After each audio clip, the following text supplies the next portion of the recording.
الانبعاثات، وأن نسأل الأسئلة حول المشروعات الخاصة بالاستثمارات. وأيضا في عام 2022 لقد تم نشر المعلومات الخاصة بالاستثمار، وكان أحدها في شهر يوليو. وأيضا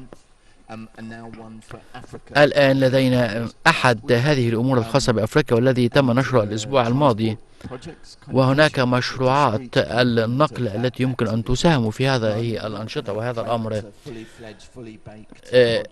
نحن لا نتحدث على مشروعات يتم تمويلها بالكامل من قبل البنوك، ولكن ما نراه كشركاء هو أننا يجب أن نضع مسارات لهذه المشروعات حتى يتم التعامل معها ويتم تقديم الدعم اللازم لها والمراحل المختلفة بالمراحل التي تقوم بها تلك المشروعات.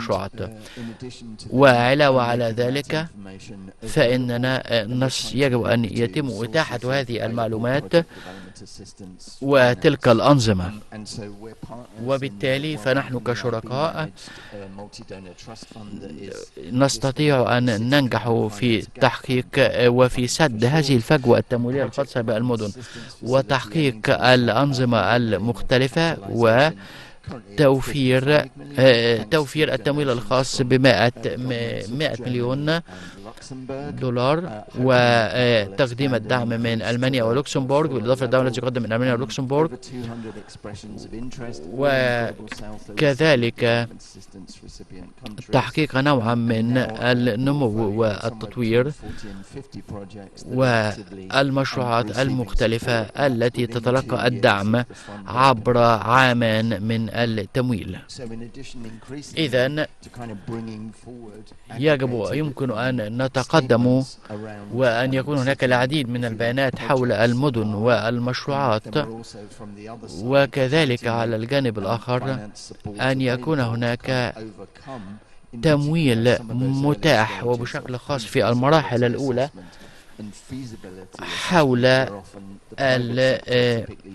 الجدوى الاقتصادية لتلك المشروعات، وكذلك دورة حياة هذه المشروعات.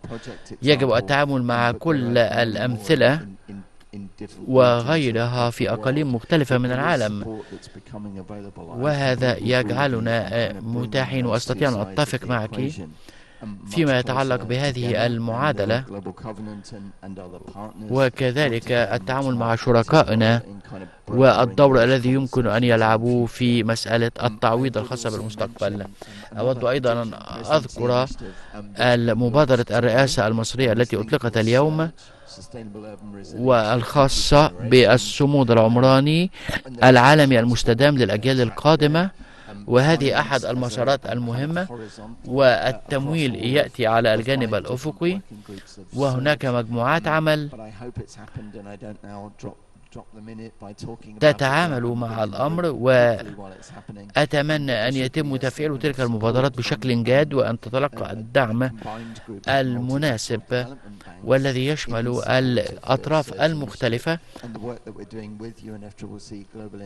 وأيضا يجب أن يكون هناك منصة ابتكارية تتعامل مع تلك المبادرات، ويكون لدينا العديد من المدن التي تسعى للتعامل مع الحلول وتقديمها بشكل فعال، وأن تكون هناك حاجة إلى تقديم حلول من قبل القطاع الخاص وما يرتبط بتلك الأمور من فرص يمكن أن تمثل قوة تحويلية. شكرا على هذه المدخلات.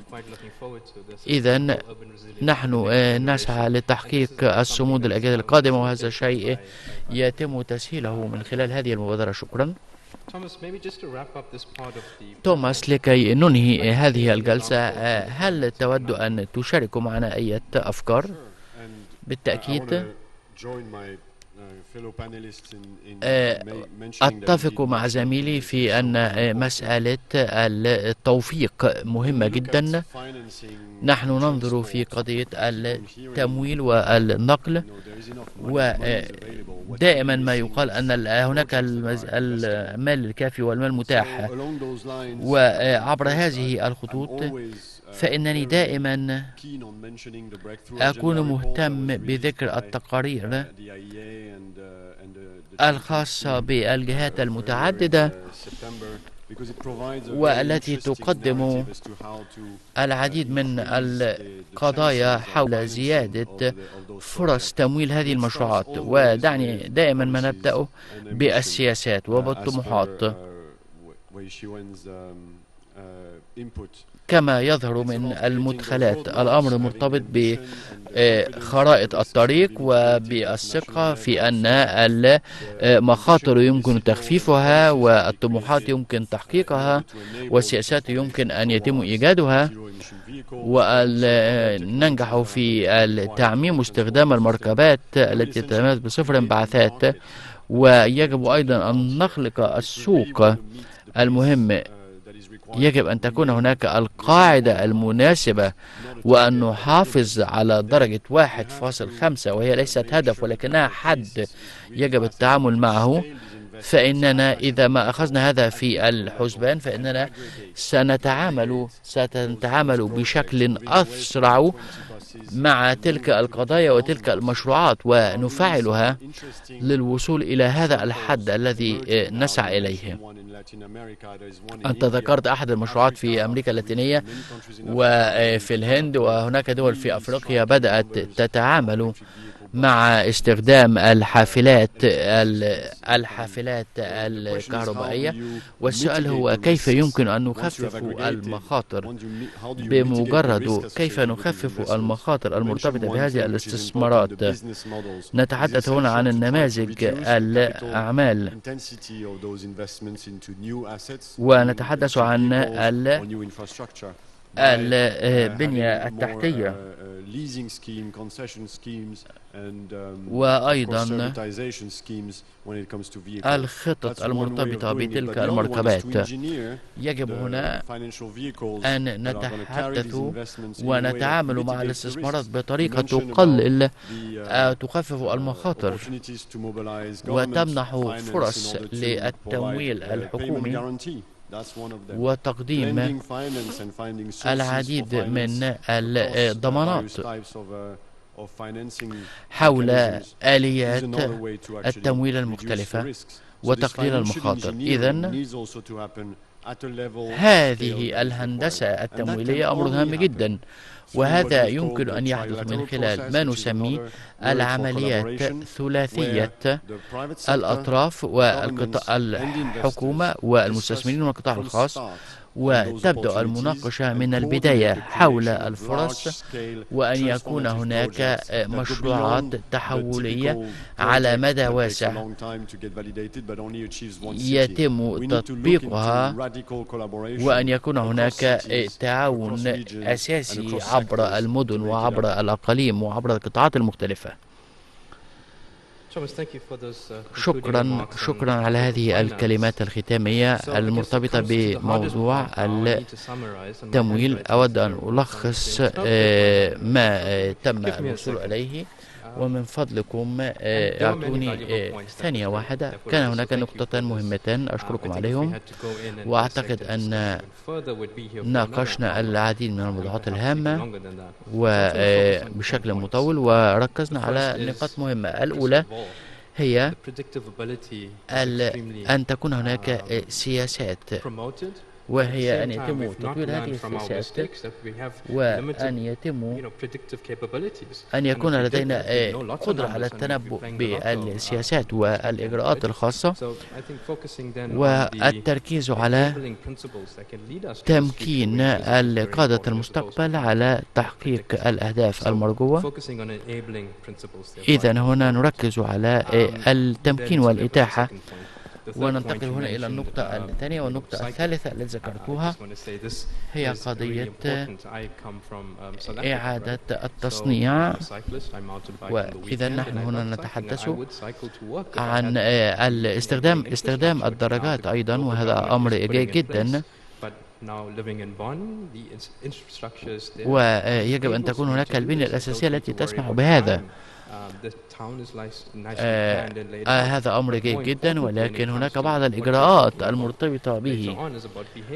الأمر يتعلق بالسلوكيات، وفي بعض الأماكن لا يتم احترام من يركبون الدراجات. إذا الأمر هنا هام جدا، لذا يجب أن نبحث هذا الأمر، أن يكون هناك طرق أسرع للوصول، وأن نكون قادرين على أن نحقق نوع من العدالة الاجتماعية في مناطق مختلفة. الرقمنة، أتفق معك تماما 100%. يجب أن تكون هناك منصة رقمنة تتعامل مع تلك الأمور. وأيضا نتحدث عن الصمود الخاص بتلك المبادرات، ونركز على لا يجب أن نركز على أن يكون لدينا هدف ضيق. يجب أن نتعامل مع الأمر بشكل موسع، وكيف يمكن تحقيق كل الأمور. أيضا نتحدث عن التعاون، وأيضا هناك أشياء سمعناها منذ مدة طويلة جدا، وهي أننا سمعنا عن موضوع التعاون والتكامل، ودائما أجد أن هناك فجوة في مسألة التنفيذ. هناك الكثير من الأمور وكثير من الفرص التي تم عرضها والخاصة بالتكامل والتعاون، ولكن لا يوجد تنفيذ على الأرض، حيث أننا لا نجد هناك تنفيذ وتفعيل لتلك القضايا. وسمعنا أيضا عن أهمية البيانات، وما قلته سيد توماس عن البيانات هو شيء قيم جدا، وهنا نؤكد على أهمية البيانات. قيمة البيانات تكمن في إتاحتها. إذا نحتاج أن نعدل أفكارنا حول قضية البيانات. السلوكيات أمر صعب جدا، ونحن جميعا نحتاج أن نتعامل مع هذه القضية، وأن نكون لدينا مستويات للتعامل معها ولتحقيق التكامل في هذا الشأن. توماس، ذكرت 3 كلمات: خلق السوق، اخلق السوق. هذه أحد العناصر المهمة التي يجب التعاون معها. ولكن أيضا أنت ذكرت شيء مهم جدا أثار انتباهي، هو أن الأموال متاحة، ولكن هي هناك المشروعات التي يجب أن يتم الاستثمار من خلالها، وهذا أمر يجب التعامل معه بجدية. أود أن أرى إذا ما كان هناك أي أسئلة من جانب السادة الحضور. نعم، هل يمكن أن... شكرا أندي. قد نمنحك فنجان القهوة الأول. شكرا جزيلا على هذه الأشياء الرائعة التي تحدثت عنها. اسمي روبرتو، وأنا من البرازيل، أعمل في تحليل البيانات في البرازيل، ونحاول أن نساعد الشركات في الانتقال الطاقة، وكذلك التحول من الحافلات العادية إلى حافلات كهربائية. في سؤالي هنا حول أنني أعتقد أن هذه المناقشة تركز كثيرا على كيفية تحويل الحافلات إلى حافلات كهربائية وتجنب المشكلات التكنولوجية، ولكن في العديد من المواطنين من الجنوب نجد أن هناك فجوات كبيرة في البنية التحتية. إذا ما حاولت أن تحقق نوع من الانتقال إلى هذه الحافلات الكهربائية سوف تجد أن الأمور أكثر صعوبة، وتجد أن هناك العديد من المشكلات، وبصفة خاصة إذا كنت تتعامل مع المواصلات العامة. كنت أتساءل هنا ما هو حجم الاستثمارات المطلوبة لتحويل السيارات الخاصة إلى سيارات عامة، أو الحافلات العادية إلى حافلات كهربائية، أو خلق بنية تحتية مستدامة.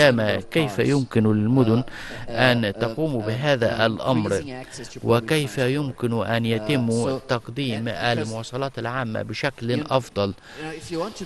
لأنه إذا أردنا أن نحقق الهدفان فإننا نحتاج إلى المزيد من الاستثمارات، وقد يبدو أن هناك أموال، ولكن إذا ما كان هناك أموال فكيف يمكن أن تستثمرها في هذا الأمر؟ هل تستثمرها في تحسين شبكة الحافلات الموجودة أصلا، أم في الانتقال إلى الحافلات الكهربائية؟ وهذا سوف يؤدي إلى تقليل السيارات الخاصة في الطريق. إذا كيف تتعاملون مع القضيتان، قضية البنية التحتية وتوسيع هذه البنية التحتية حتى تصل إلى مزيد من البشر، وما الذي يجب عمله في المدن للتركيز على هذا الشأن؟ لا أدري إذا كان سؤالي واضحا أم لا. شكرا على سؤالك. نحن تركز على المدن في الجنوب العالمي، وما هي المجالات التي يجب أن نركز في الاستثمار عليها؟ وهنا يبدو أنك تستطيعين الإجابة على السؤال. تفضلي. أشكرك على هذا السؤال. هذا يمثل تحدي لي بالنسبة للكثير من المدن، وأيضا يجب أن أتحدث عن بعض الأفكار الخاصة بالسلوكيات. إذن من خلال الاستثمار في التكنولوجيا الحافلات فإنه لا يعني هذا زيادة عدد الحافلات. كيف يمكن أن نزيد العدد؟ هذا سؤال كبير ويمكن التعامل معه، وننتقل إلى قضية الأسعار التي يستطيع بشر تحملها والوقت المستغرق في السفر وهكذا.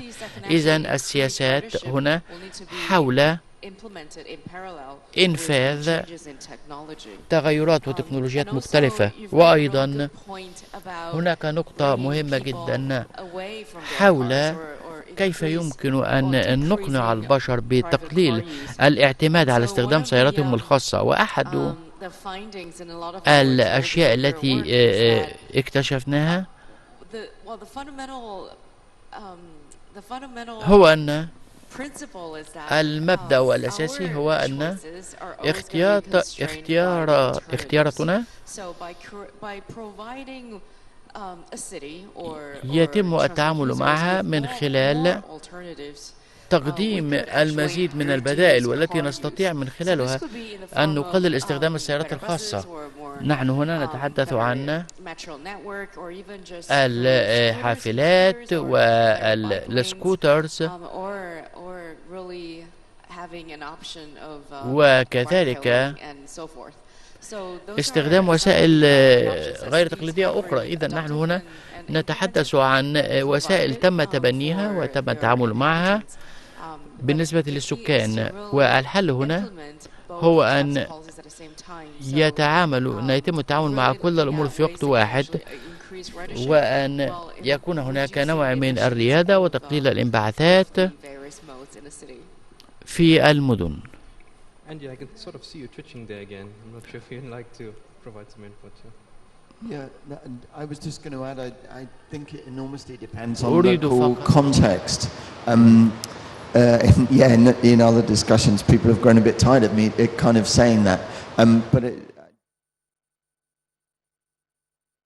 work on the Lotus initiative have been very much welcome from the very beginning, with support from the climate قدمه رواد المناخ والعمل الذي تم بالشراكة مع الحكومات. أنا سعيد لكوني في هذا الاجتماع اليوم في وجود وزير النقل، وهو وزير دؤوب جدا ويعمل لتحقيق المزيد من التحولات في مجال النقل في مصر، ويقدم دعما كبيرا. وهناك تحولا يحدث من أحد المناطق المرتبطة بالدلتا، وأرى الآن تأثير هذا التطور الذي حدث في الشبكات وكيف نجحت في جعل تكلفة التعاملات أقل وتكلفة الانتقال أقل، ولكن هناك طموحات لتقليل الكفاءة وتحسين درجة تقليل الانبعاثات. وأن ما نتعامل معه اليوم هو أننا نرى خطط عظيمة للمستقبل، وشيء عظيم أن نرى الوزير النقل يجلس بجانب وزيرة البيئة، وهذا أمر مهم جدا. وما نتعامل معه هو أننا يجب أن نتعامل مع أولويات العمل ونقلل الانبعاثات، وأن يتم حشد التمويل اللازم.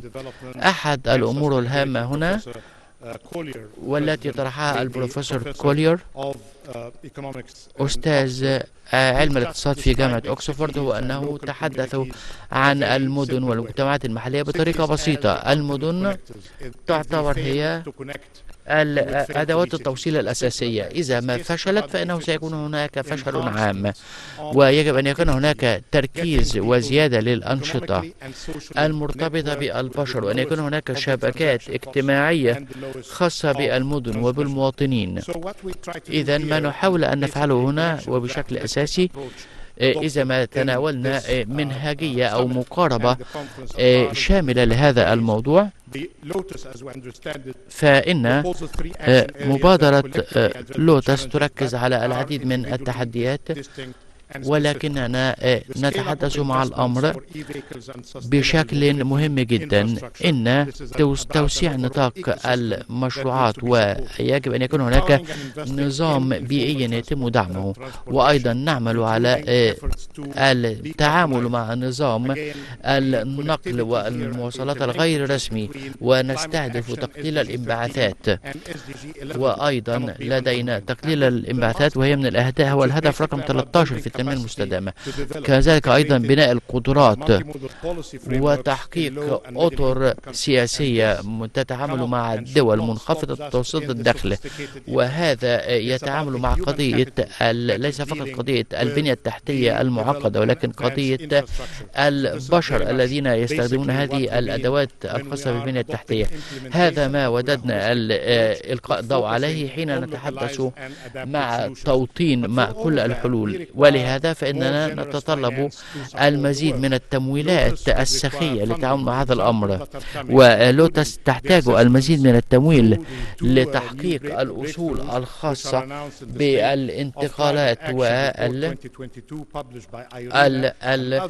والطفرات المرجوة.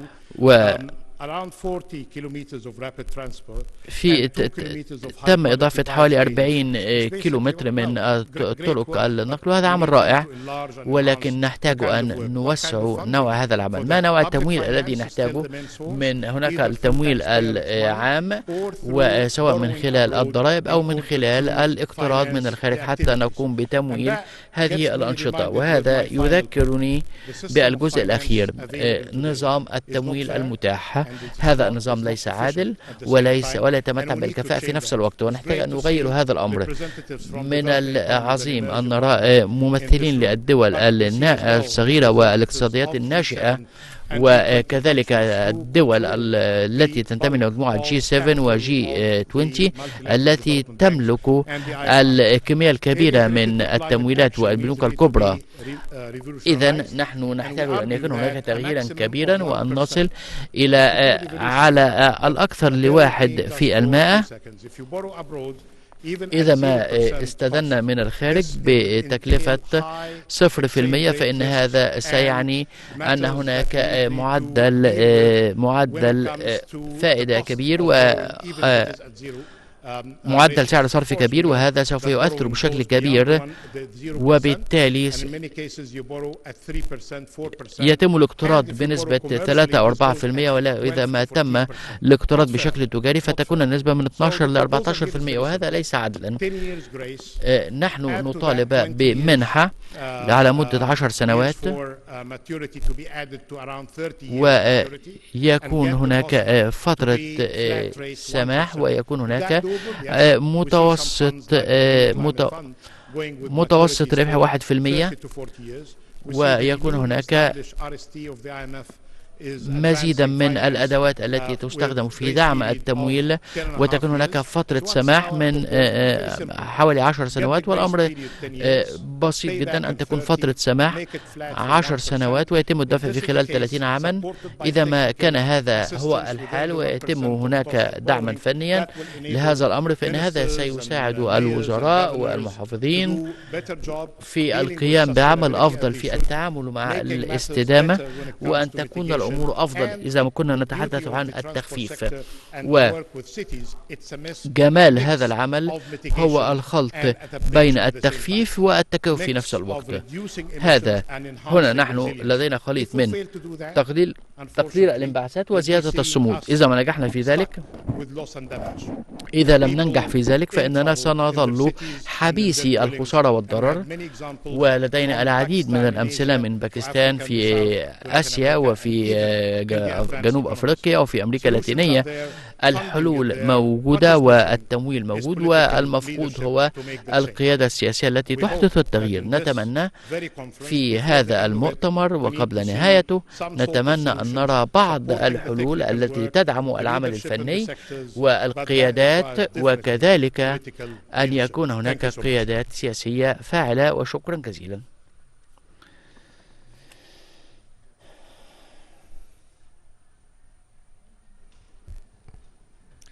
Wow.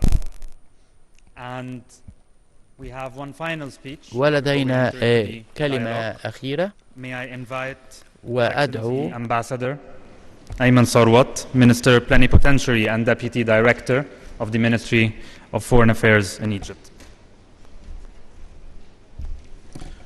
Ministers, Excellencies, ladies and gentlemen, I have to admit that this was one of the most complicated and difficult to deliver an initiative on, Lotus, the transportation part. It took us a lot of effort to produce this document in front of you, that in fact it was coming by inclusive process by all parties. And let me tell you why it was that difficult. During the workshops that we had conducted in Cairo under the auspices of the Minister of Transportation, His Excellency Kamel al-Wazir, one of the young people came to me and said that you are talking about zero-emission vehicles, you are talking about urban mobility. You know the situation in my country, how it is? I have only 3 hours of electricity a day. And we are negotiating a text that it would serve for the global South's interest. This was a real challenge for all of us. How we should deliver on that.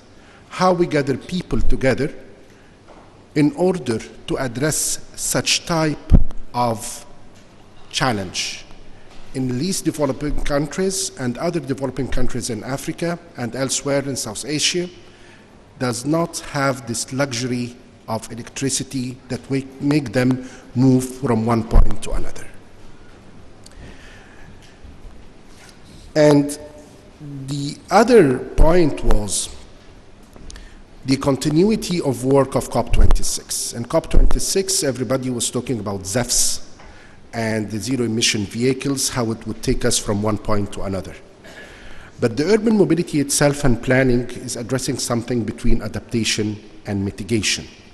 Having this in mind, with the young lady was speaking about to get us all on the same page, it was really, once again, alerting for all of us. So we were thinking about getting those initiatives together to be correlated. And I'm proud to tell you, like when you go to dinner, the last but not least is the dessert of your meal. Lotus Initiative is the dessert of all the initiatives that it was launched in COP27 here in Egypt. It is linked to the energy part on the hydrogen. It is linked to its sister initiative Search on cities that it was launched a couple of hours ago under the auspices of the Ministry of Housing. And I can tell you that we would like to make a change. We have a chance here. This initiative in front of you is tackled by governance structure that Minister Kamel al-Wazir was mentioning, that the first meeting would be in the first quarter of the coming year, 2023, hoping like we have number of meetings to come to address the type of challenges that we are living in, to report back to COP28. So continuity between Glasgow Breakthrough Initiatives and what we are having here in COP27 up to COP28 is the main thing that we are looking for. This initiative will not serve, unfortunately, the young lady problem in her country. We cannot do it just all at once, but we name our COP of implementation. So things should start from here. You have a chance to do it. Yes, like Dr. Mahmoud Mohiuddin just saying that we have problems in finance, it's not delivering as it was expected. Some solutions are there. We can take it up from here. We would like to go more with this initiative to see how it will deliver after 2025, after the post-new climate finance goal is delivered. This is the thing that we would like to link our initiatives to, especially the Lotus Initiative. Yes, we have a number of work streams and areas. I would like to tell you that those areas are not static. It is up to the parties in the governance structure to amend or to add or even to delete one of them if they find like the challenges are not applicable or there is deliveries on other fronts. In Egypt, for example, let me tell you how this touches the soul of our hearts. I remember quite well when we were traveling from point A in a city, maybe some of you here, of course, know the Egyptians, in Mohandisin, to go to somewhere else. In Tagamma, for example, it would take us like 2 hours. I think by the new roads and the new ways and the new capital city that it will be built, preparing this roads and facilities to be transferred from one point to another, I think the 37 kilometers that we are talking about in the details and in the annexes here in this initiative, instead of be covered by 2 hours, it will be down to 1 hour and 10 minutes. This is a life-improving thing. We are having almost some of our lifetime in cars, in buses, in subways, without having this to be going. This is like the heart and veins. The veins will be stuck, no life, we will die. This is like how to connect the lives of the people in the city and from one city to another. This is serving food security, it is serving food systems, it is serving the economy itself. It's a multidimensional work for having this sustainable type of transformation and transportation. So just I will stop here to tell you how it was difficult for the COP presidency to build a correlation and to find ways for having those initiatives to link together as a final delivery for a better human being and linking this to the SDGs to 2030. Again, this initiative should be finalized in its deliverables by 2030, the same time of the conclusions of the SDGs. We had done this specifically in order to feed in the process of the SDGs from one side and to feed in the climate action on the UNFCCC front from the other side. I will stop here and thank you so much for cooperating with us and being part of this marvelous initiative. Thank you.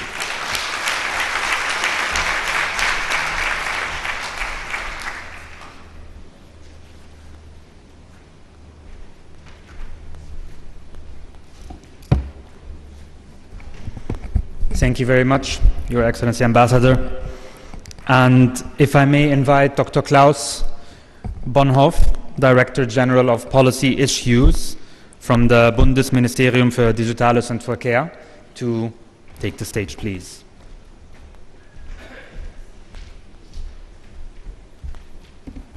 Yes, thank you very much for the kind introduction, and thank you to the Presidency for inviting me to also talk about sustainable transportation from our perspective. Your Excellency, ladies and gentlemen, we already heard about the complexity and the diversity when we talk about transportation or mobility in broader terms, and we do follow with great interest the Lotus initiative. Each country, each region, each part of the world is quite different when it comes to transportation, the needs for transportation, but it is quite clear that transport and mobility is a basic need. It is a basic need for our daily lives, for our social lives, for our economies. And I very much liked what Minister Fuad said, that we need to look at all modes of transport. I just pause a second for the plane.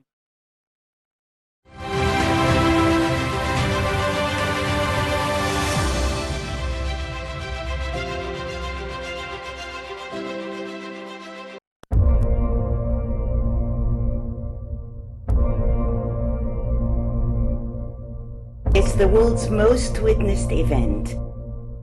The Mother of the World invites you to confront together the climate crisis. Efforts united in fulfilling global goals. Solutions for the world's most pressing challenges. COP27, Sharm el-Sheikh, Egypt, 2022.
The Paris Agreement decision, I mean the treaty itself.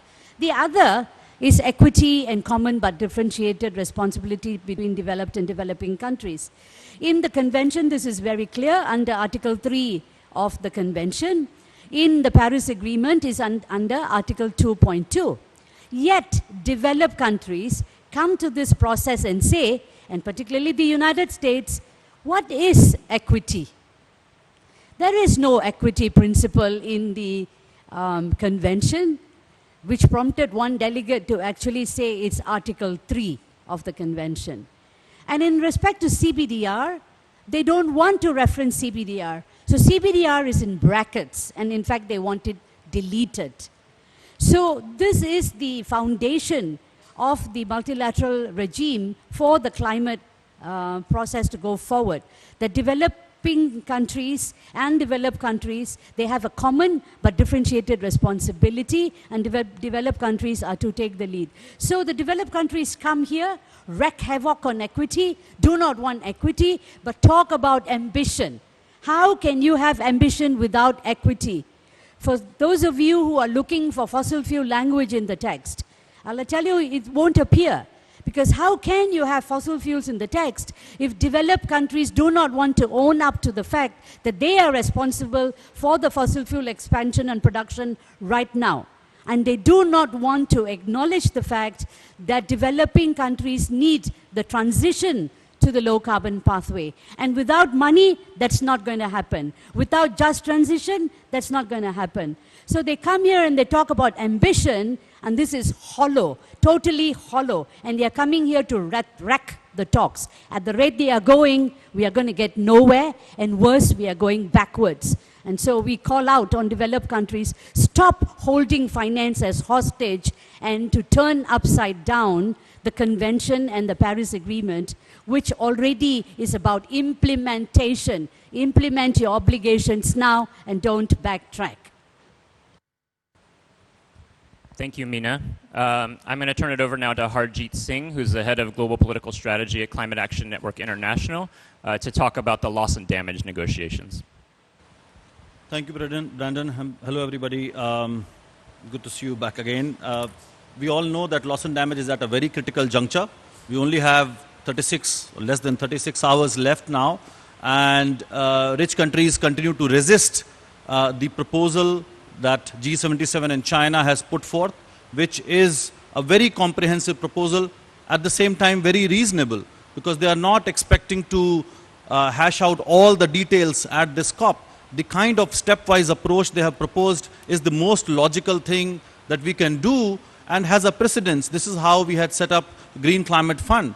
And the way they have suggested the process is it's participatory, it's taking into needs of vulnerable countries, and this is what they are proposing, that we need to establish the facility here, announce the facility or a fund here, and then we can work on the operational details next year by COP28 so that it can be operationalized by 2024. Now, this proposal needs to be now supported by developed countries. While European Union did say that they are going to engage, but United States is completely blocking any conversation. In fact, the efforts are being made at this moment to divide and conquer G77 and China, which stays united. You must have heard from G77 and China and all other constituencies that they are absolutely united, and for them, this is going to be the measure of success of COP27. Imagine when millions of people are getting displaced, they have no place to go back to, their livelihoods are being destroyed, they have no homes where they can live, and still we see rich countries blocking this such an important proposal that G77 and China, representing more than 80% of world's population, it's absolutely unacceptable, unjust, and unfair. Rich countries continue to block these conversations and offer only talk shops, only submission of papers. How these papers are going to help? You know, the first proposal that came from the co-chairs was all about more discussions, more talking, no timeline, no milestones, and that's exactly what G77 China reverses by putting forth a very strong proposal. And another thing that we are also hearing at this moment, what rich countries are doing and asking this question, why some of those big countries are there in that group, whether they are going to get funding as well, whether they are going to contribute. As Meena said, this agreement on finance is very clear, that rich countries have to provide finance, be it adaptation, mitigation, or loss and damage. China already made that it made it very clear right at the beginning of this conversation that they are all behind this idea. They'll support and they'll continue to provide South-South solidarity. Same thing India said in so many ways. So the effort to keep talking about high-income countries is only an attempt to kill the unity that G77 and China has, which we have seen unprecedented right from the beginning. And I must also tell you and proactively answer this question. If you read the proposal that they have put forth in detail, it talks about equity. And when they say equity, equity works both ways. They're demanding equity in terms of rich countries contributing, but within the group, they will also practice equity. Are they stupid that they are going to be giving money to big countries when vulnerable countries are going to be needing money to address loss and damage?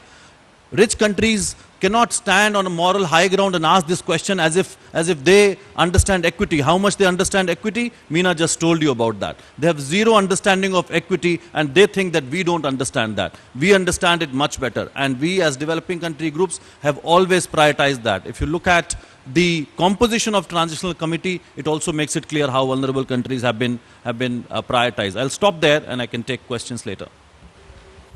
Thank you, Harjeet. I'm going to speak now specifically about the role of the United States, since they are playing a special role in blocking progress, and they have on loss and damage consistently for many years now.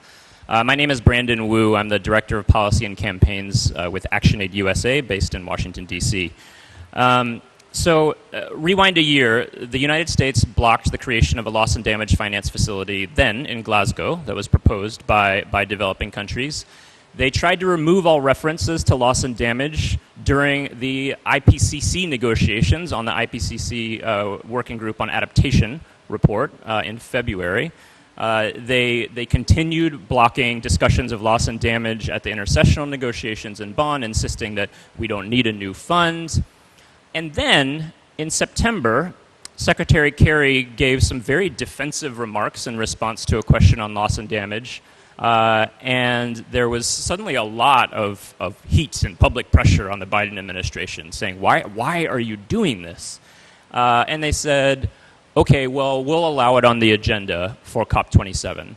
And they made a big deal out of, we're saying we're willing to talk now. We're going to talk about loss and damage finance here in Sharm el-Sheikh.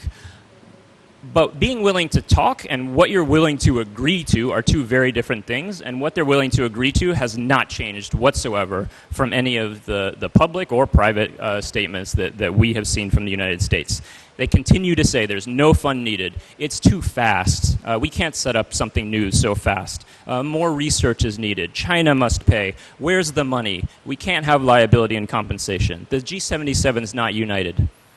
That's a lot of ways of essentially lying and avoiding their responsibility. We can rebut each one of those arguments individually if we had time, and I'm happy to if people have questions about them. But fundamentally what the United States is doing is trying to distract from the fact that they know they have an outsized obligation that they're not meeting, and they're just trying to push the blame off onto others so that they don't look like the villains. I think it's important to note that the U.S. is becoming more isolated, and so there's just going to be more and more pressure on the United States, including internally. Some members of the U.S. Congress yesterday wrote a letter to Secretary Kerry and the Biden administration urging them to stop blocking the creation of a loss and damage finance facility. And I think this is extremely significant. It's the first time Congress has weighed in on this issue, and it's coming at such a critical juncture. And the Biden administration and the United States really need to listen. I'm going to turn it over now to Asad Rahman, the Executive Director with War on Want. Or should we go Liddy first? Okay, so Liddy Nakfil from the Asian People's Movement on Debt and Development. Thanks. Thank you, Brandon. Of course, I will echo everything that my colleagues have said about climate finance and our frustrations over the way that governments are failing us, in particular the United States, obstructing the demand for a loss and damage fund, and the whole absence of equity in the discussion, not just in terms of the scale of finance needed, but also the absence of equity in the discussion for reaching 1.5. I'd like to also add that one of the areas that we're looking at very closely is how the outcomes will fare in terms of calling for a rapid, just, and equitable phase out of all fossil fuels. Last November in Glasgow, for the first time, the outcomes of the negotiations actually mention fossil fuels in the outcome document. And we are hoping, of course, from what was an important outcome in Glasgow, the mention of a fossil fuel phase down will be followed up by more progress at this COP. But it looks like there's a little bit even of a backtracking, not of progress over Glasgow, compared to Glasgow. Now that we're looking at text that's only mentioning the phase down of unabated coal instead of all fossil fuels. And then, and this is not new language, this is the language of the G7, also repeated in the G20, and now we're looking at, again, the reiteration of language of phasing out of inefficient subsidies. And this is the kind of deception and trickery that we have been anticipating will be happening, because we've seen it in the last few months, when now they're attempting to put exceptions and loopholes to the call for a phase out of fossil fuels. Unabated, calling for just the phase out of unabated, means they're going to exempt what is they refer to as abated. And abated, they have been very explicit, means the use of carbon capture and storage technologies, the use of green hydrogen, the use of many technologies that are unproven and unreliable in terms of removing greenhouse gases in the atmosphere. So this attempt to put in this language is certainly their way of making sure they will be allowed continued greenhouse gas emissions in this next few decades. So this is something that we are condemning, this thing that is happening on the language of fossil fuels, and we are calling on governments to make sure that we have this very clear commitment on a rapid, just, and equitable phase-out. And I must mention that for it to be just and equitable, there has to be delivery, the full delivery of climate finance. The phase out of fossil fuel will not be just and equitable for developing countries if there is no delivery of climate finance that is partly to be used for the just energy transition. Thank you. Thank you, Liddy. And last, we'll turn to Asad Rahman from War on Want to talk about the centrality of human rights and climate justice. Thank you, Brad. Asad Rabin, Executive Director of War on Want. One of the resounding messages of this COP has been, of course, that there is no climate justice without human rights. And that call has been echoing around the COP venue. But it's always been central to our work on climate change. And it's, of course, recognition that the climate catastrophe is a violation of the most fundamental of rights, the right to life. It violates our economic and social rights and our civil and political rights. And this was explicitly recognized, of course, in the Paris Agreement. And earlier this year, we saw the UN formally adopt the right to a clean, healthy and sustainable environment as a right of all people. And this is currently in the cover text, and we would, of course, urge all parties to retain it in the final outcome. But text by itself, of course, puts an obligation on states to also guarantee them. And as we said, the climate crisis violates the most fundamental right, the right to life for millions of people, particularly in the global south. And so I would draw back the reference that when we look at what's happening, whether it's in Pakistan, Nigeria, the Horn of Africa, the Caribbean, we can see how the climate crisis both undermines existing rights and, of course, violates those rights. And when developed countries speak about rights, they speak about them in abstract. We don't. We say, if you want to stand for human rights, that means, of course, limiting temperatures to below 1.5 for countries to do their fair share and equity, because fundamentally human rights is about justice. It recognizes, of course, that the IPCC Working Group 2, when it talked about the vulnerability of people in the global south, 14 times greater than those in the global north, it recognized that it was the economic and social rights that were being denied people that created that vulnerability. Public services, social protection, living wages. And it asked that question, of course, about undoing those systems. which create those vulnerabilities. And that puts a responsibility back on developed countries, of course, who are responsible for both historic injustices, but current systems which undermine those rights. But it also says here in this space that rich countries have to live up to their obligations on the finance that Liddy talks about, on the actions that Harjeet talked about in terms of loss and damage. We've also seen plenty of conversation here about the just transition. A just transition has to guarantee everyone the right to live with dignity and in harmony with the planet. And living with dignity, of course, is an expression of all of our rights. And therefore, that conversation can't be divorced from the conversation about what action needs to be taken now that create and prevent not only the breach of 1.5, but of course, we're heading towards 2.8 degrees. I want to end by just saying, you know, that there is a fundamental right, of course, about that the general situation of human rights around the world is worsening.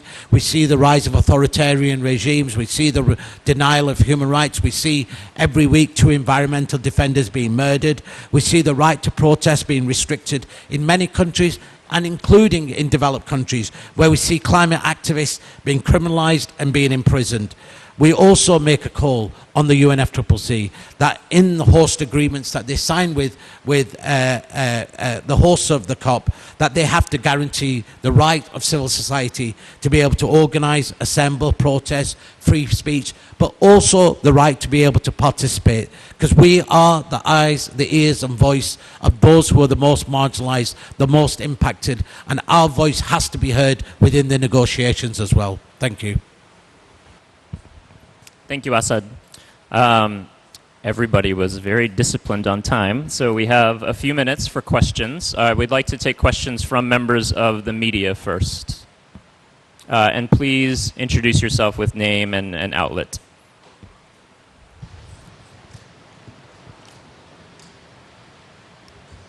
My name is Megan Rowling from Thomson Reuters. Hi, Brandon. Your interpretation of the US position on loss and damage is a little bit different from kind of what's being said. Everyone's saying, oh, they've softened up a bit and everything, but you're saying that's basically a cut, like it's a pretense, right? It's talking like that, but actually still blocking everything. And I'm just wondering, do you see that the US is going to kind of make any kind of compromise on this? I'm just wondering what kind of landing ground there might be.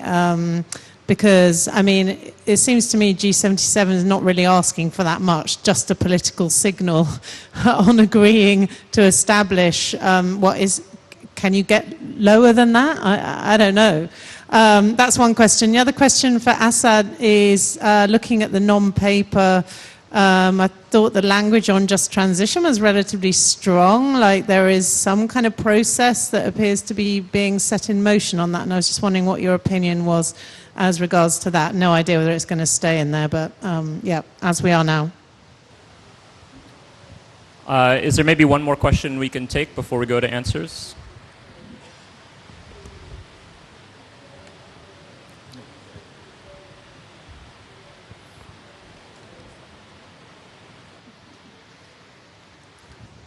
Hi, Lisa Friedman from the New York Times. Sorry for coming in a little late. I was just wondering if you could speak to how unified still at this point you think the G77 is on wanting to come out of here with a fund. Is everybody sort of fund or failure? Or are there some countries at this point that you think are willing to accept something different in the way of insurance or something else? Thanks. Great, thank you. Maybe I'll start with Megan, your question on the U.S.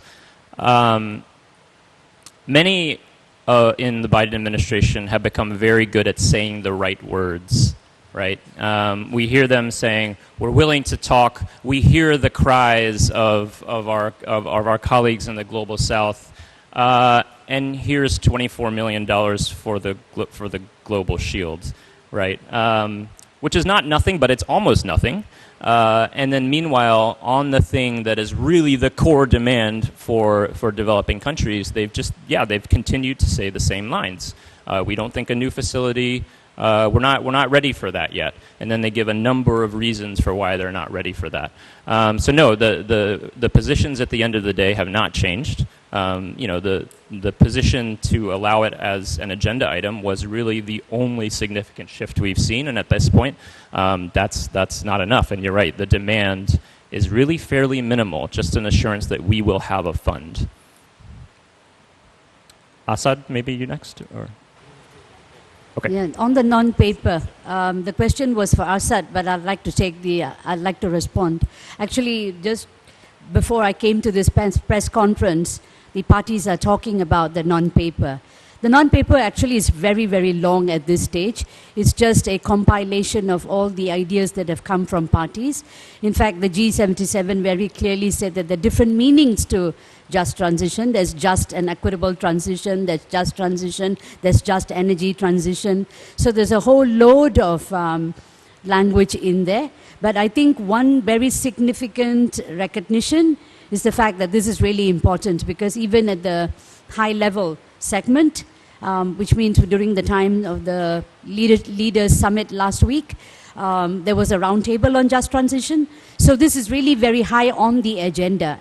And we really sincerely hope that we would actually see some movement forward on just transition. In fact, in the other text from the global stocktake, there is reference to what's called a just transition platform or mechanism. Some parties are even talking about not just having a talk about just transition, but actually having something much more solid, because at the end of the day, if a lot of the partnerships which are outside the UNFCCC have no transparency or accountability. If they are within this process, there is some accountability and there is some clear understanding of what exactly developing countries' needs are and how the response will be. I'll leave it at that. I'm sure others will supplement. We have just about 1 minute left, so. I just want to respond to Lisa's question on the unity. In fact, just 2 hours ago, we had a panel here with G77, AOSIS, and even Scottish Minister. G77 has made it very clear that they are absolutely united, and they will call this COP a failure if their demand on loss and damage fund is not accepted. And this is the bare minimum that they are asking for, because there are not many details that are going to be worked out here. It's more of a process that they all are talking about, because if you look at the counter proposal, it's only about talk shops, it's only about doing more sessions and not agreeing anything until 2024. And this is not the reason we came here. We came here to this COP to send a message of hope to people who are already suffering on ground. We know the processes take time, but if we don't send the message of hope, it means that we are telling people on ground that we don't care that you are losing your homes, we don't care that you have lost your livelihoods, and we are not going to help you rebuild your lives. And then the credibility of this question will be under threat. So we are going to face a massive crisis if we don't get the facility here. Thank you very much. We have to end here, but we'll be available for questions outside.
إنني وإن أتطلع إلى استقبالكم من قمة المناخ 27 التي تستضيفها مصر في شرم الشيخ.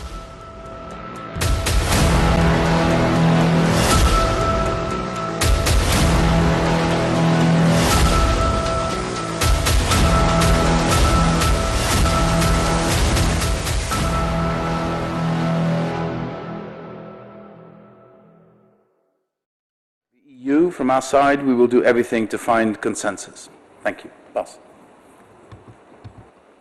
Thank you very much and good afternoon. I'm here, Bas Eickhout, on behalf of the European Parliament. The European Parliament is, of course, not a lead negotiator as Frans Timmermans is, but basically you can say we are here also to keep an eye on the negotiations and certainly hoping and really working towards progress, because that is absolutely crucial. I think you are all aware we are not on track to deliver on the 1.5 degrees, which is not a target, it's a limit. And staying below that level is crucial, and we are not on track. And the world needs to act on it and need to do more. And that is of the biggest concern of the European Parliament. If we look at the developments in Sharm el-Sheikh, I think one of the key points that we are wanting to see delivered is that Sharm el-Sheikh goes beyond Glasgow. We're not here, we have not come to Sharm el-Sheikh to reconfirm Glasgow. We are here to build upon Glasgow and to move further than Glasgow. And that means indeed progress on both sides of mitigation and finance adaptation and loss and damage. That is a balanced approach that we need to see, but indeed it is very important that it will be progress on all fronts. On mitigation, we really would like to see steps towards phasing out fossils. That's the step to be taken. If we listen to IPCC science, that's what they're telling us. And we need further pre-2030 action. Because we know when we go to next year, when it's the global stocktake, then we will start talking about after 2030 ambition. We need to make sure that also there is pre-2030 ambition.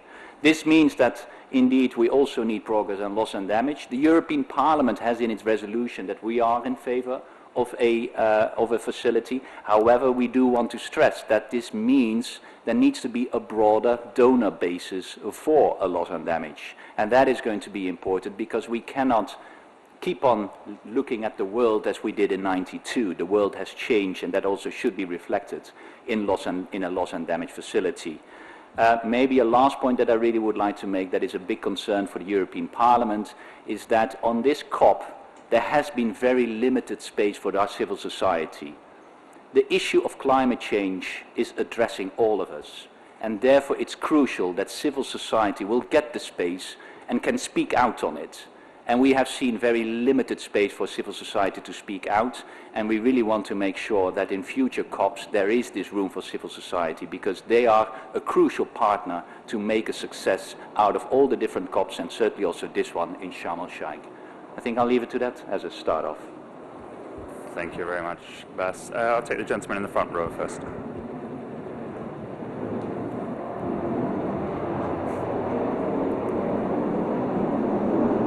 Go ahead, I think we'll hear you okay if you use the mic.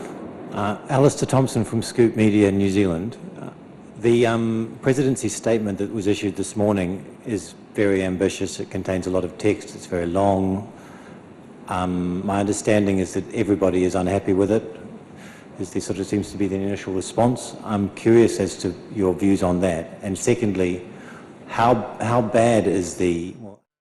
Entities, organizations, corporations, civil society showcase what they are doing, but these last 2 days it is to take decisions. And to take decisions, it is a key issue because this COP has to deliver.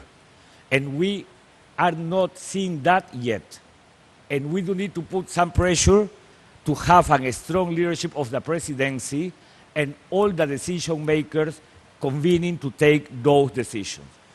And why? For two main reasons. We are in times of emergency, and we do need to show that this process it is feasible, unstoppable, and irreversible. And that we can not only honor the Paris Agreement, but also we can take the legacy of Glasgow and continue implementing it. And that is why what we do need to recognize it is that we have received a good political signal from G20. But the G20 decision or statement, it is just the baseline. It is not the end line. So we have to continue building upon what G20 leaders have told to us. And what are those things in which we should take decisions? First, in keeping ambition alive, in continue encouraging countries to enhance NDCs and to present long-term strategies. But something that it is non-negotiable, it is to keep the 1.5 and not to backslide into some other number that could mean that we are not willing to fulfill with our main objective, that it is not to raise temperature in more than 1.5. Also, we do need to deliver in relation to loss and damage. It has been fantastic that in the beginning of COP27, parties decided to open a discussion and negotiations to decide a funding mechanism for loss and damage. But to open that discussion, it is not enough. We have to take a decision and to create a funding mechanism for loss and damage. But also we have to be clear in fossil fuels phase out. We remember that we had a discussion by the end of COP26 in which some phrase it was changed from phase out of coal to phase down. So the point is, what are we expecting for this COP? And what leaders are willingness to include in the cover decision in relation not only to coal, but to gradual phase out of fossil fuels. So many things to be decided, but and unfortunately, we are not seeing yet that we are there. So let's put some pressure. Let's use our ability to move this process forward, to tell to decision makers, to parties, and to the presidency, we have to deliver in this COP27. Great. Thank you, Manuel. And now to Wanjira, please give us your assessment so far and what this COP needs to deliver really for it to live up to its legacy as the African COP. Thank you. I'm sure the details of the negotiations you will hear from others, but I just want to remind us of why this is such an important moment with respect to Africa in particular. Most of us will remember just how crucial it is that we build resilience. That's been said so many times, but in this year alone, the number of floods, droughts, and in some countries, floods followed by droughts that we have seen are simply unbearable. And so it's become extremely crucial that we build resilience faster, we infuse as much as we can into building adaptive capacity. And being here and listening, first of all, the disappointment of not seeing the doubling of adaptation finance on the agenda in the way that we would have liked to see, because that is a really important moment. It's also a crucial moment for Africa because we have a few really important confluences that we must take advantage of. One is the youth dividend. We have a young population who are largely entrepreneurial, looking forward to investing their ideas, their energy in opportunities that will also build resilience. They're innovative and they're investing their time, and we need to finance them so that they build economic opportunity. The next thing that is quite important and obvious is the renewable resource potential that Africa represents. As we drive towards a decarbonization agenda everywhere, we know just how much Africa offers. The largest solar potential, 19 times what the world needs in solar, sits on the African continent, and significant mineral resources that are needed for this sector. We need to unleash that potential that requires significant finance. So again, the climate finance agenda, crucially important. And the third and final one I want to mention is the significant potential the Congo forest offers. This is 3 times the carbon emissions sequestration capacity in one ecosystem. Africa offers so much to the world, but again, it will require a commitment from the other side. I love the message that the G20 sent out. We will do our part. We need to see that happen because at least for Africa, a lot is at stake, but there's a lot on offer as well. Thank you.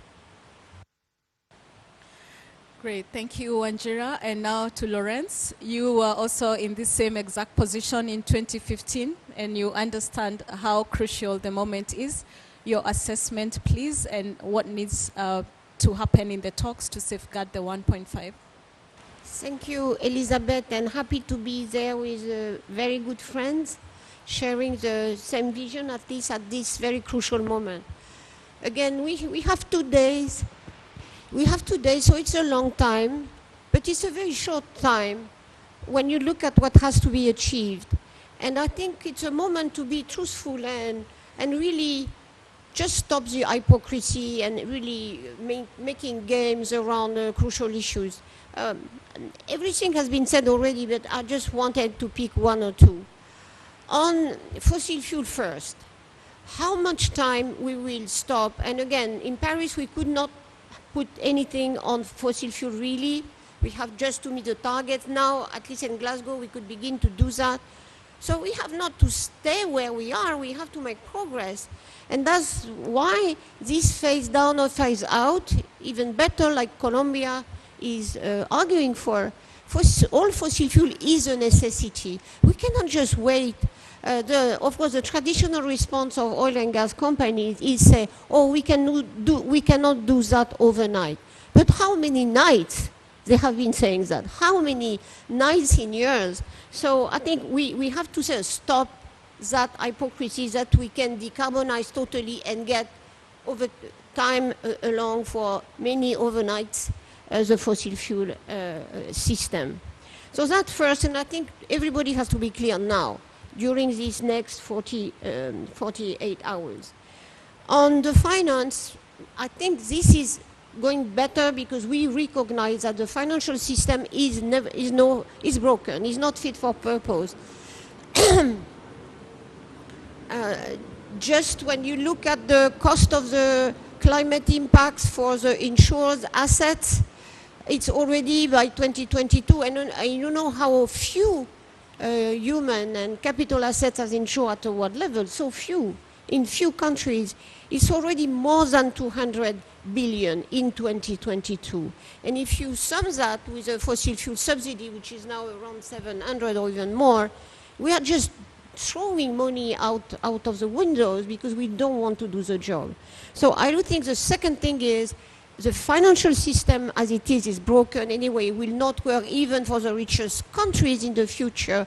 So let it fix now, fix the World Bank reform, issue the SDR right from IMF now because we need more capital and make the polluters pay because we need additional resource to pay for the impact of climate change, and it's coming to loss and damage. Good to talk about that.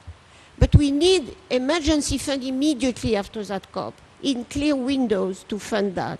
And we need, again, a new financial base to meet this enormous demand that will cost, that are costing enormous amount of human and capital cost all over the world. And it is even now destabilization of the world economy in the next months and year. You cannot just shift 3% or 4% of the GDP of a country like, for example, Pakistan and have no impact on the global economy. So if the people are serious, they should consider that loss and damage is not a niche issue, it's not something giving away, it's just a collective insurance for which we have to find new resources. And I think the proposal of Maya Motley to have a tax on fossil fuel, we could think about another one like financial transaction, international one is needed. So 48 hours, we have to have a result, a serious result on loss and damage. We cannot push the ball for next year. And then finally on the ambition, well, there is no miracle. But the G20 have fixed the bar. We cannot go under that bar. So 1.5 has to be clear. The orientation could not negotiate with that. And we need really to have and that's good to recognize that the effort on renewable energy is there, which is, again, a progress. But there, you have given good signal on the financial system to meet these potentialities that Vanjira was describing. Great. Thank you so much to the speakers. And now we'll open it up for questions. We have the gentleman here. There are microphones, please.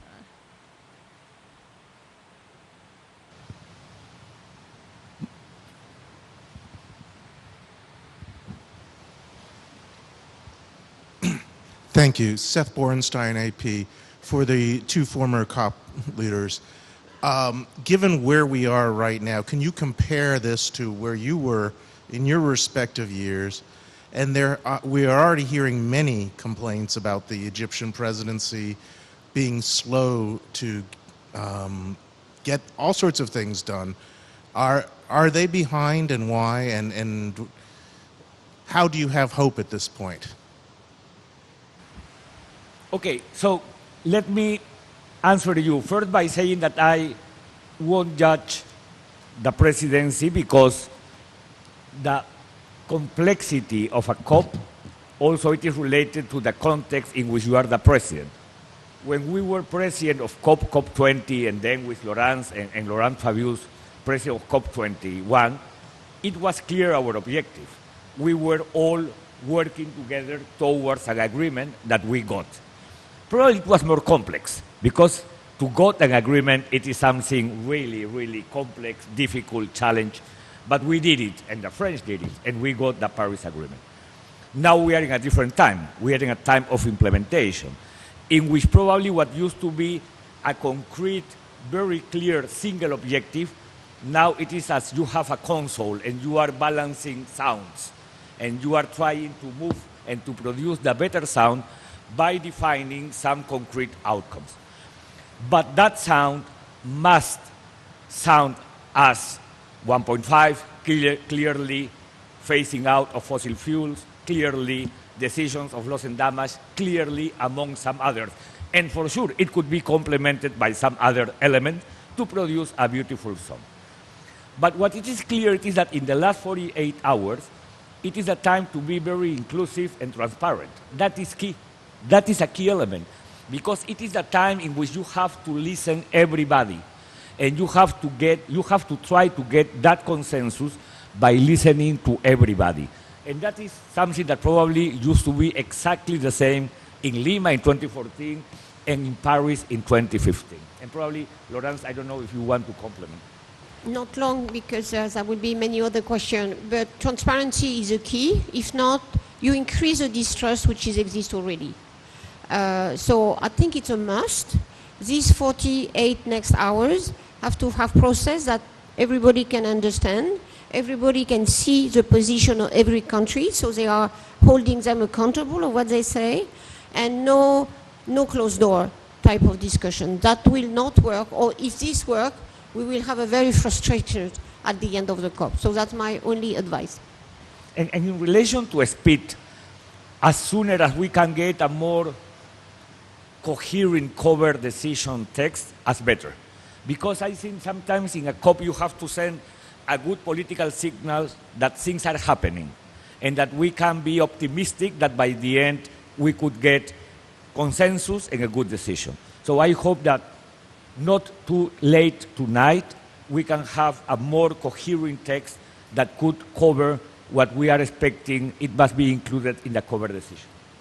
And just 1 minute, because that is really close to my heart, and I know Vanjari as well. We have been mobilizing since Glasgow the youth in particular, and the civil society. Whatever it has happened here, a lot of youth very active were there. But what is their part in all this? We are discussing things that will imply their future. They don't have a seat at the table. They don't discuss the text with the delegation.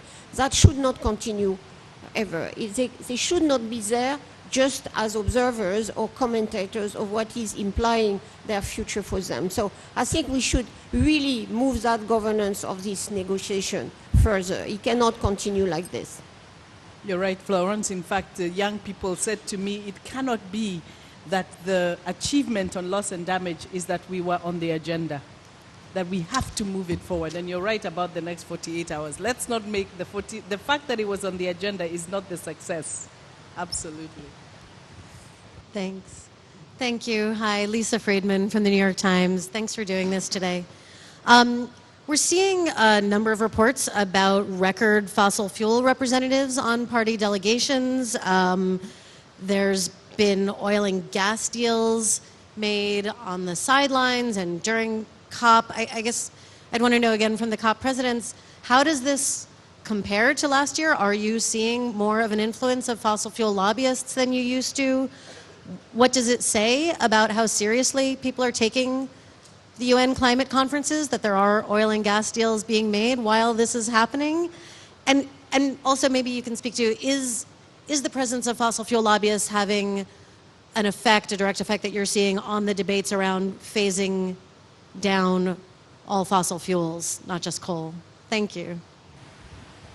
Let me use this analogy. When you prepared rice and when you are cleaning up the pot in which you had prepared the rice, always there will be some rice that it is resisting to be detached. And that is natural. And that will happen with this process for sure. Some actors will resist to accelerate their action despite that they know that they have to switch into the transformation. But let me make a distinction in relation to your question. One thing is participation, and something different, it is influence. So the right to participate is open. This is not a process in which we will limit any kind of participation. That is not fair. The point, it must be our ability to resist any perverse level of influence. And that is what we are strongly working on. Because that is why we are saying it is non-negotiable 1.5. It is extremely important to have, as Laurence mentioned, to make progress, to start to phase out fossil fuels. It is extremely important to have the loss and damage mechanism. It is extremely important to continue working on credibility, on the net zero concept. And that is why the importance of the report that was presented the last week talking about a task force for net zero regulation. Because probably this system will evolve into a voluntary basis system, into a more regulated system. So if we are able to keep those pillars as principles, we will resist any perverse influence. And we won't care of the level of participation. If they want to be here, okay, it's your right, but not to influence or to divest our main objective and priorities in this process. It is a disgrace. I mean, I think that it just shows you that the signals are not aligned. We know we are spending much more today on fossil fuel exploration than we are on climate solutions. And so obviously the signals are not aligned. I think we need more transparency there. And of course on the NDCs, those NDCs, especially for the G7, there is no viable net zero pathway with fossil fuels. So the sooner we get there, the better. But we also know the human capacity. They're all hoping they'll be the last ones to sell the last barrel. So this is what we are seeing more and more, but we have to get clearer and more honest and more transparent. There is one aspect, of course, which is really, of course, the presence, increasing presence of fossil fuel can be interpreted as they begin to be afraid of the reality of climate action looming. And that the fact that they are pushing the ball further and further, but that the time is over. And we could take that as a good sign. They are beginning to be anxious until the time, of course, or they present a storyline that make fossil fuel totally compatible with decarbonization and net zero, which, of course, I don't believe. Take care. This is a way to open the discussion to geoengineering, because then if we cannot get rid of fossil fuels, so what is the solution? So I think it's really, it should be a very short point by now. We have done progress in Glasgow on that. We have to go much further here on fossil fuel, in particular in preparing the COP28 next year and the global stocktake.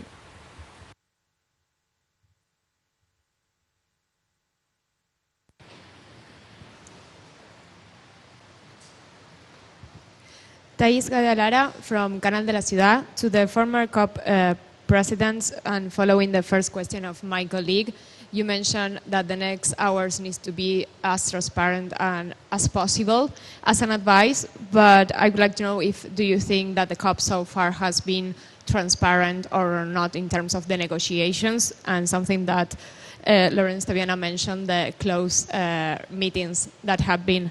And from the World Resources Institute Africa director, we saw on the text that there is a subtitle on special circumstances of Africa with no more information than that.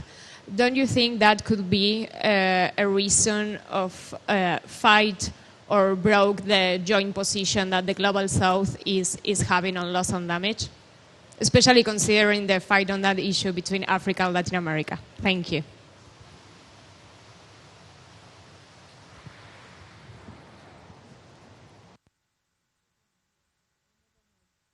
Could you repeat the question on Africa at least?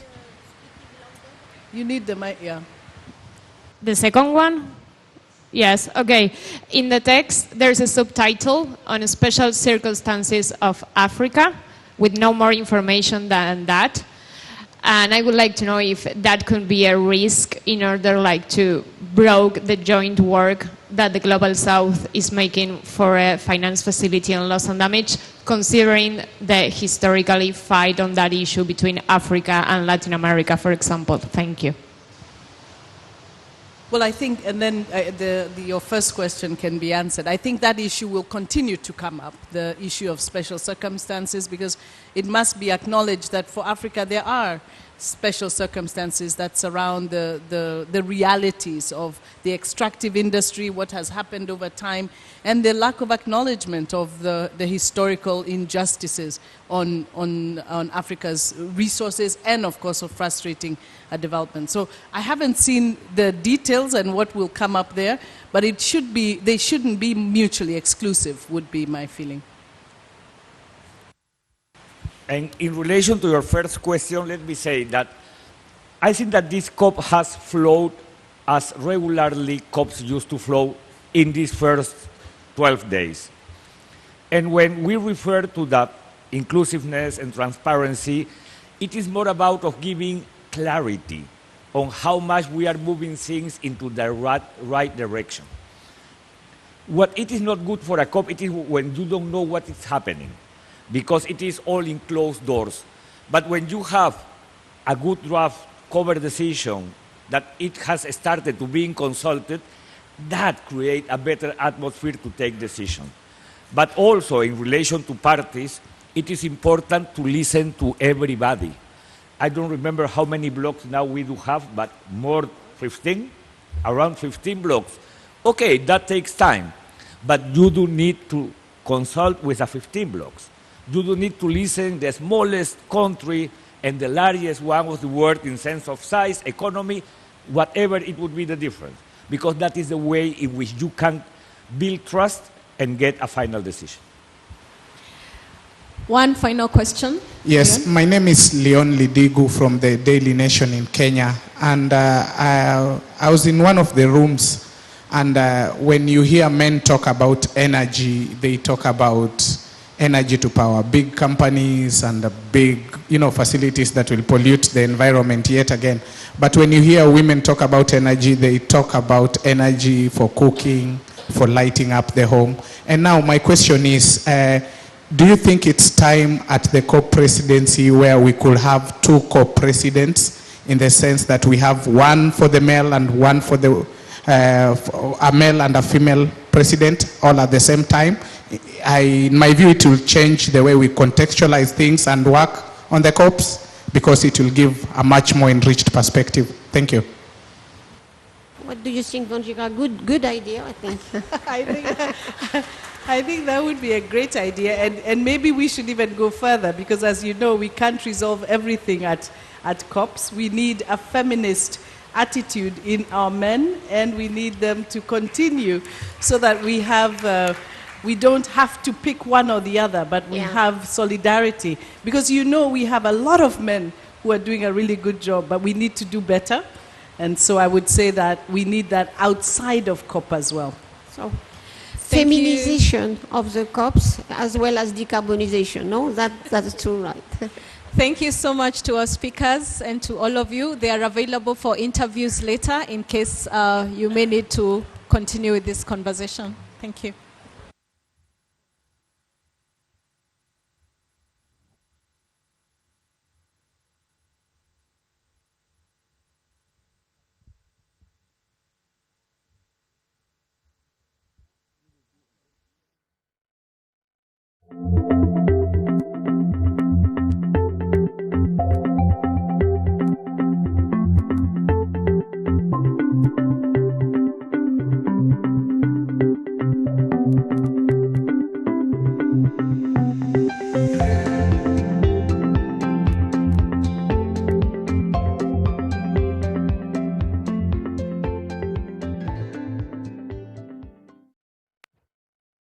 See as the core needs within cities in the Global South to make this transition towards sustainable transportation, and how can IBM help? Which is perhaps quickly, can we wait for the second one as well?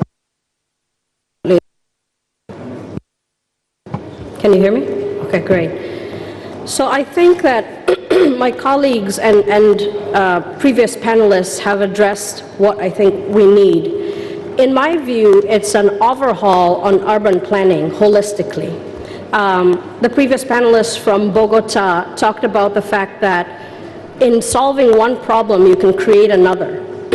And so it's important to figure out how do you bring all the parties that are involved together to solve a very, very big problem in a way that actually addresses the needs of the people that are living in the Global South.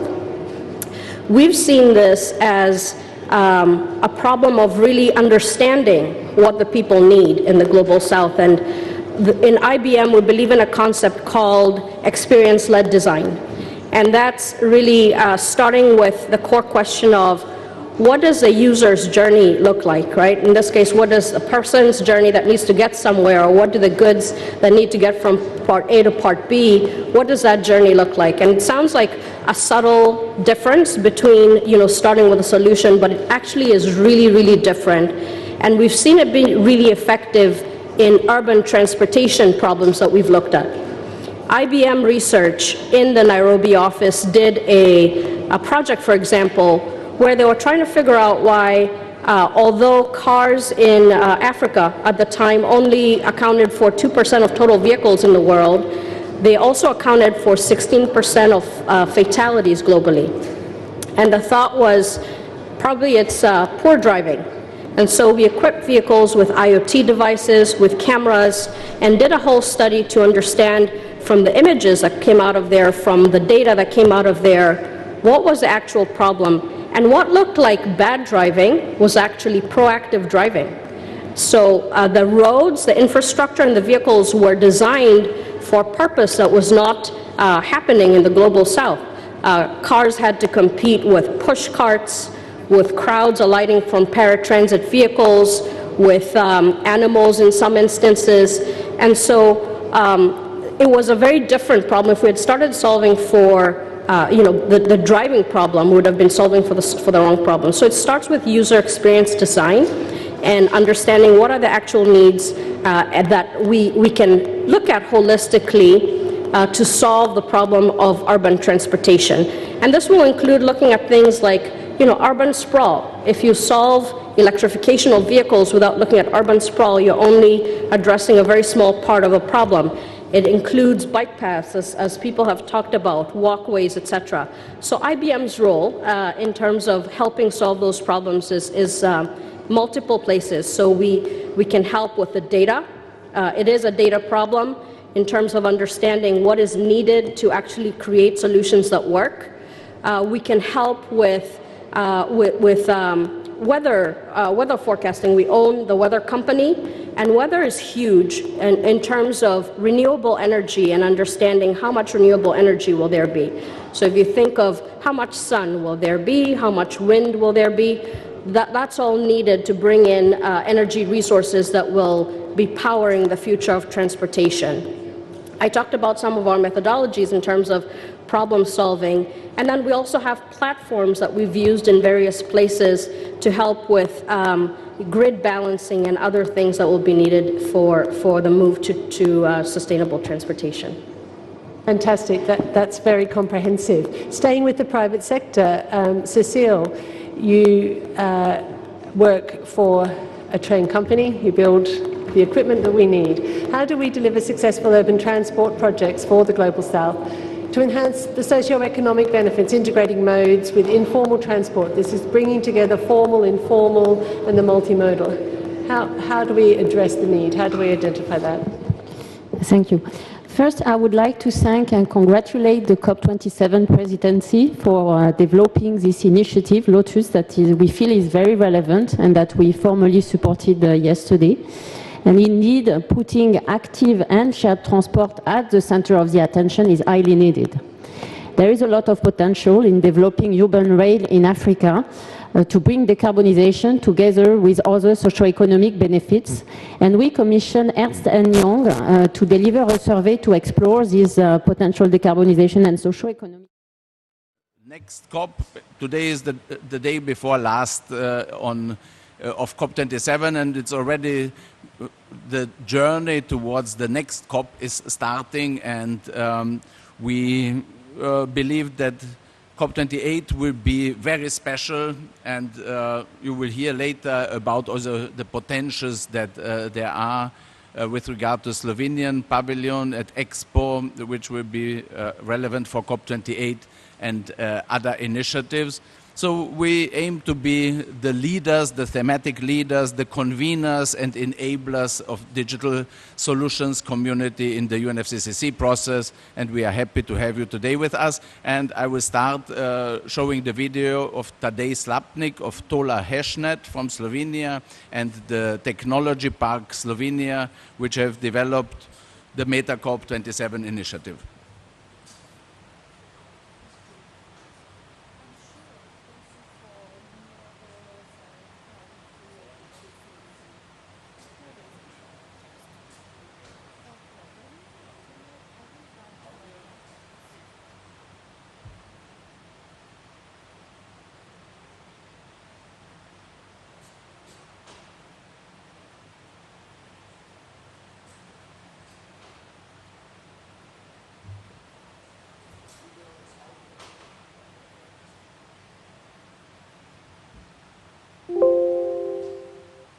And I will show you how MetaCop is actually functioning in real. Let me share the screen with you.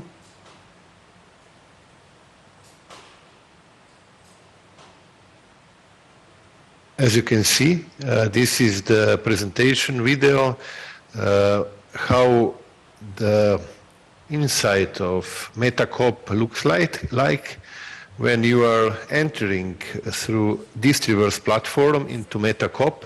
First you can see is the entrance with the few pavilions built up with the main idea to enable online collaboration in 3D space with the main aim, of course, to use the new technologies, metaverse and others, to enable better interaction of people globally who, as you can see, can enter MetaCop, use the stands to present their companies, their organizations, also speak with each other, show their presentations, organize conferences inside, and of course use all other potentials of three-dimensional communication through metaverse. What is really important and what is really exciting is that MetaCop27 is a really innovative platform that for the first time as a pilot platform, of course, enable various organizations, as you can see, to present themselves and to collaborate in the framework of the side event of COP27. And we are also really proud that we are collaborating here with Republic of Slovenia, which supported the project of MetaCop, and they have also their own Slovenian pavilion that we are entering just now, where the few ministries have their stands, Ministry of Economic Development and Technology, National Agency Spirit for Promotion of Businesses. And here, as you can see, is the main stage where we are communicating various events taking place on the spot in Egypt, but also today when we will have the conference as Slovenian Day at MetaCop, we will be streaming inside the Slovenian pavilion the press conference and the conference about the potentials of green transition and the presentation of innovative Slovenian companies, high-tech innovative Slovenian companies already developing and delivering solutions for green transition. With this, the video presentation comes to the end. I would like, of course, to say big thanks to everybody who are collaborating with us on these projects, and I'm of course looking forward to the future progress of MetaCOP. We know that MetaCOP we will of course try to develop even further, because COP28 is on the way, where together with other countries, together with other companies, organizations, we would like to upgrade the MetaCOP, that even more participants will join, and more, and also broadly organizations and companies will present themselves and interact in the COP28 next year in Dubai. Thank you for your attention. Thank you very much. Today, it's those who are here and see the logistical challenges of the process with the 30,000 people that are here. See, there needs to be new approaches, new solutions, and also in terms of inclusivity. We have 30,000 people here, but there are another several 100,000 people who would love to be here as well if they could.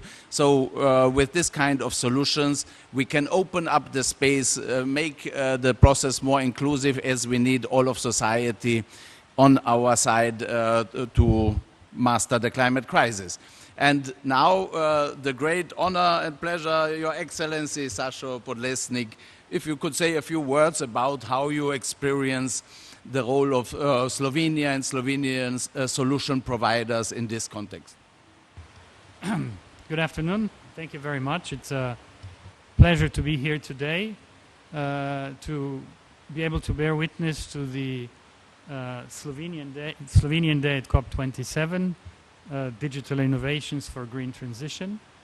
I'm happy that some of our companies will be able to showcase their very innovative solutions. Slovenia has a long tradition in IT development, artificial intelligence. For example, we also host the UNESCO Research Center on Artificial Intelligence, blockchain technologies, but also in other fields like smart cities, smart grids, circular economy, just to name just a few. And you will be able to experience and learn more about those products and solutions later on if you join us in MetaCOP 27, which is in itself a very innovative solution. But what is perhaps more important, which has already been mentioned, is that some of these solutions and products will be very important for everyone, for all countries, in their effort to try to reach our climate, environmental goals, and of course climate change mitigation, adaptation goals. So I think Slovenia has a lot of knowledge that can benefit many countries, and also as ambassador to Egypt, I'm looking forward to exploring the possibilities of cooperation in this area also with the receiving states, so with Egypt and some other countries that I will also be accredited to in the near future. This solution, MetaCOP 27, is, as I understand, also a product of cross-border solution, cooperation, international cooperation, which we also have a long-standing tradition in cooperating with our neighbors. So, and perhaps this can also be a model for cooperation among other countries. And as it was mentioned, we are preparing a even more comprehensive presentation of Slovenia at the next COP in Dubai, where digital technologies will feature prominently. So thank you very much. Thank you very much, Your Excellency. As we are talking about this bilateral cooperation, and so for me, I'm extraordinarily happy that we have this cooperation, as I'm a Carinthian Slovene. So I'm from my birth, and my family, I have Slovenian as a mother tongue and ethnic minority in Austria, and a bridge builder since decades, and delighted that we have this opportunity to work here together. And Ms. Eva Tomic, please, your perspectives on Slovenian potentials for leadership in this space.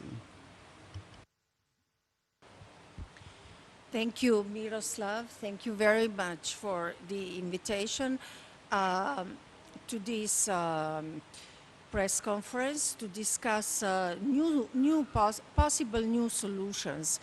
And when I may mention in that respect that additionally to providing additional meta space and opportunity to include yourself into the COP process, I think I'm at the stage where I would need my own little avatar to be running around, and because it's a lot. It's even if you're physically here, it's just so enormous and it's so much happening at the same time.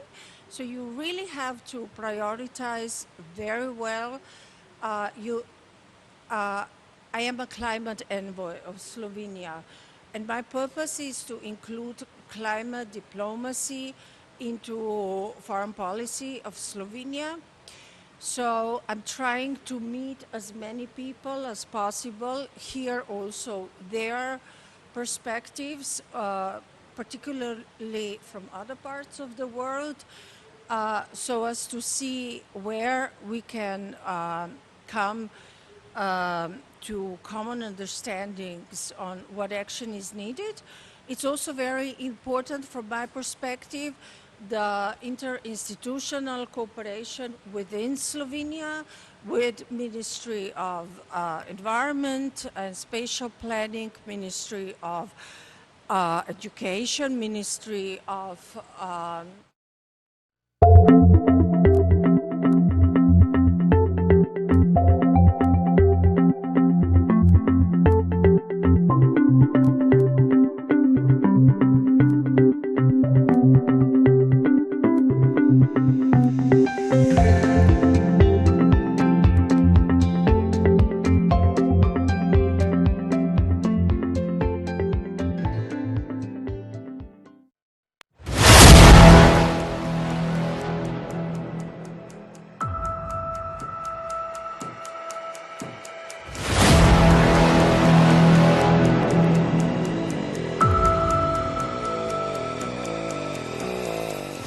إنني وإذ أتطلع إلى استقبالكم من قمة المناخ 27 التي تستضيفها مصر في شرم الشيخ